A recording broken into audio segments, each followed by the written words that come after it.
ಕ್ಷೇತ್ರದಲ್ಲಿ ಒಬ್ಬ ಬಡ ಬ್ರಾಹ್ಮಣ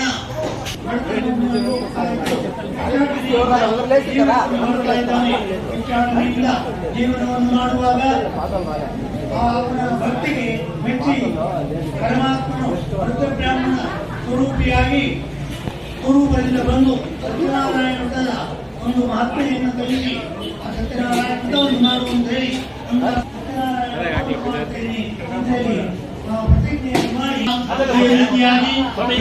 ಏಕಾಂತ ಬಂದು ಅಲ್ಲಿ ಪೂಜೆ ನಡೆಯುವಾಗ ನೋಡಿ ಅಂತ ಕೇಳಿದಾಗ